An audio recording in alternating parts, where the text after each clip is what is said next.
Hello, Mallards. It is Sunday, and today is the day we have all been waiting for.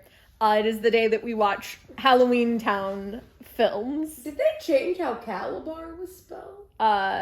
And so we just finished the first Halloweentown, which I had never seen. It was delightful. I had a great time. It's fun and campy, and I can see why it's a favorite. Mm-hmm.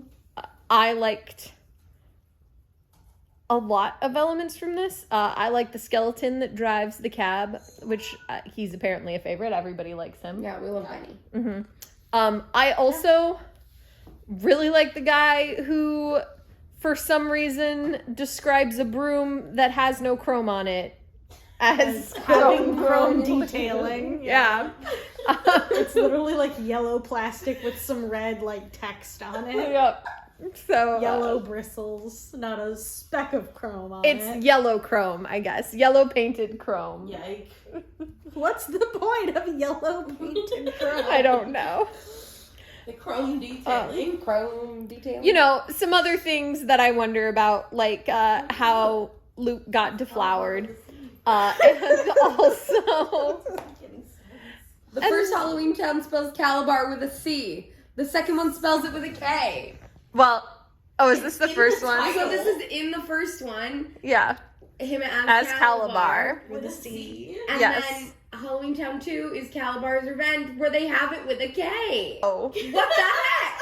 She looks so much older. That's a weird. Different Calabar. Yeah, apparently a different Calabar. I guess I'll find out. We're having a great time. I also like Halloweentown 2 more than Halloweentown 1. So, get okay. ready, Mallory. I'm very excited. This movie lives rent-free in my brain. Every time I lose a sock, think about this movie. That is not to say that the first film doesn't clearly also live rent-free in these people's brains, because they quoted a lot of it. Like a fair amount. So just that's power. Here's the thing: is if you were like, "Hey, quote Halloweentown for me before we watch this," I don't know if like anything would have necessarily like come to mind. But like while we were watching it, I was like, "Oh, I know exactly what this line is." yeah, and you guys all said them all the time. I will say there was this moment though where Mel, Amanda, and I all just read the sign in the coffee shop at the exact same moment. Try our pumpkin syrup. Like all three of us just like caught it at the same moment and felt like it needed to be read, which was very enjoyable. Yeah, I had a great time with Halloweentown. She's a Halloweentown fan. I am a fan. People have always told me that I would like these films because they think like that I would like Marnie, and they're right. So we're gonna tune in for Calabar Spelled Wrong, the second film. And we have now watched Halloweentown 2, Calabar's Revenge, where when the film started, I thought maybe Calabar had de-aged himself and was flirting with Marnie, which was weird, but it turns out instead he has a secret son.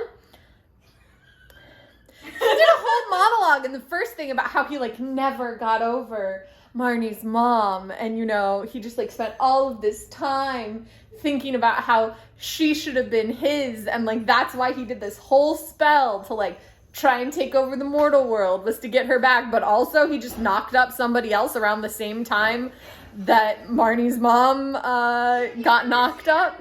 The other thing is, there is either 1 year or 2 years or 3 years in between these films. There are 3 years in between them if we're going like real time in the real world. But there's maybe 1 year in between them in canon, or there's maybe 2 years in between them in canon, or there's maybe 3 years in between them with canon. Several people say different. So Marnie says 1 year, but then her brother says 2 years. And then it's implied that there's maybe some other time. I don't know. So this kid has just had like a lot of Halloweentown time with his dad living inside of this Arthurian baton, and has just developed some anger issues. But really, if we're being honest, this second film should just be called Halloweentown 2, Marnie Makes Bad Decisions. Because this boy shows up at a Halloween party at her house, dressed everybody is in costume. No, he is clearly dressed as Angel from Buffy the Vampire Slayer. You're right. Am I wrong? That is the vibe. That is what it looks like. Like, he is wearing, like, season 1 Angel from Buffy the Vampire Slayer. And that's like, he strolls in. And so then I get it, Marnie. You know, you're really already crushing on Angel in that show. It's the right time for that. And you're like, wow, pretty. But then, 5 minutes into knowing him, she's like, want to see my bedroom? And then when he's like, your bedroom's kind of boring, she's like, want to see my grandma's bedroom? Which is also a weird vibe. Like, if a guy's like, yeah, I want to see your grandma's bedroom, leave. Never speak to him again. That man is a weird vibe.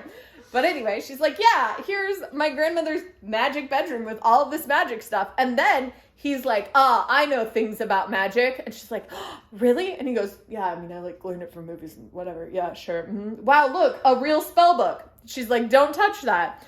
He's like, okay. She's like, no, really, we can't touch that. We gotta leave. And he's like, oh, fine, I'll leave. And then she's like, but let me just leave first. Even though I'm trying to stop you from touching things, I would like to turn around and leave a good 5 minutes before you, giving you enough time to shrink this book and steal it because we've already figured out you're the bad guy. 5 minutes, like 30 seconds. correct. Yeah, but like enough that she just like turned around and walked out, and then she's waiting for him outside the door. And then Marnie just proceeds to make a lot of wrong decisions until she makes one right decision, and that one right decision is creating a permanent portal. No, I think that one right decision is hanging on to the goblin boy. Yeah. Continuing to be friends with Luke. Yeah, Luke is the only saving grace in this whole film. Like, he figures out everything. If Luke wasn't there, he's like the Hermione of this whole situation, despite the fact that he's meant to be an idiot. Like, but am I wrong? Like, he comes across dumb, and yet he came up with all of the smart ideas. Marnie's pretty bad at spells. I don't know if you noticed. But Luke grew up in Halloweentown, so he's like, you know, it makes sense that, like, this is what happened. Mm-hmm. Yeah. And Who she's knows? like, oh, I guess I'll try it. Boo-boo. Oh, look, it worked. Yeah. I'm so magical. And it all ends up all right. And then, like his father, Calabar II, who must be spelled with a K, vanishes also into a puff of light. So I guess that's where bad wizards go when they don't die, because they do say at the end of this film, he'll be back. So, like, maybe he'll be back. Also, I found out a bit of outside trivia, which is that the actress who plays Marnie marries the actor who plays Cal, and that's hilarious. But now we have the third film, Halloweentown High. So let's go. Third Halloweentown down. This one can be called Halloweentown 3, Where's Sophie? So Sophie, true. where are you? Because Sophie is in like the first 3 minutes and then just gone. This all takes place at high school, where Marnie has decided that kids from Halloweentown should come and have high school experiences in the human world. And so they try, and naturally some people are there to stop them. Mostly people from Halloweentown who don't want this to go well because they don't like mixing cultures and whatever. I don't know. They're all bigots.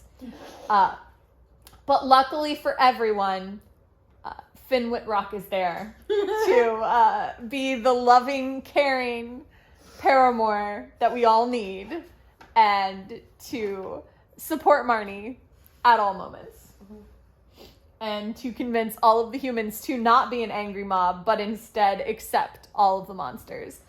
And then this film ends in a way that suggests to me that no other films were planned. And yet, we're about to watch a fourth one. So, Which is proof that no other films had been planned, because Kimberly J. Brown isn't in it. wait, what? All right, let's go. We have finished the fourth Halloweentown, returned to Halloweentown, the one that has Marnie in it, but has a different Marnie in it. This one also still doesn't have Sophie. That actress just gone after the second one, I guess. Well, she in had the like third Yeah, one. she had a cameo in the third. She didn't even cameo in this one. Yeah, she's just not here. Not here at all. The point of this one is, I guess, for Marnie to find out some history of the Cromwell family, and to defeat the group that the bad guy in the last one was a part of, to meet Margot, the genie. Her name's not hard. It doesn't Her matter. name's Anissa. Yeah, Anissa. And She's the girl to who plays Margot in The Magicians. to betray Finn Whitrock and date somebody else instead. And, like, not acknowledge that relationship ever Yeah. happened. Listen, the betrayal of Finn Whitrock is just devastating to me. Also, what's devastating is that, like, I feel like the third movie, they were like, here's the thing we care about the third movie. What is his character's name? I've now forgotten. Ethan. What? Ethan. Ethan. In the third film, we care that Ethan was there because we're going to use him again. That's it. The rest of the third film doesn't exist. Like Ethan was there and he betrayed Marnie and his dad was bad, but all of the changes... And part of a secret organization. Yeah, and part of a secret organization. But the fact that the mortal world now knows about magic, not happening. The fact that Marnie found a hot mortal boyfriend, not happening. Except then falls in love with another person without magical powers. Yeah, then it turns out that Ethan is mortal, and he's like, listen, I know you dig those mortal boys, and now I'm mortal. Is how this totally goes down. I don't know. I just do feel like I enjoyed the third one a lot, which I think Megan had predicted that I'd like the third one. I thought you'd like the fourth one too, like, aesthetically. Like, It is aesthetically magic pleasing. school situations happening. And obviously leaps and bounds in the special effects department.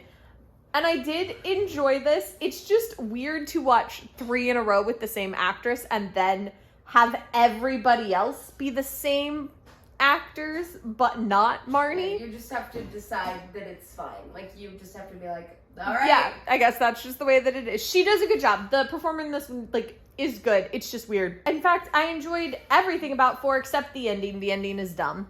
But the ending is clearly designed as a, like, wow, we might have more. But spoiler, like the very last second is the only thing you disliked? Okay.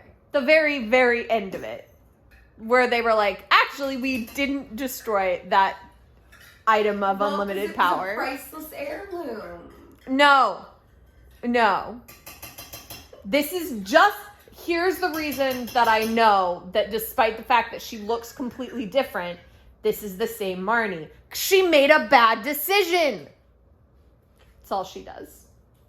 This entire series of movies is just Marnie makes bad decisions. Anyway, I had a great time watching all 4 of these. And let me know which Halloweentown is your favorite. I'll see you tomorrow.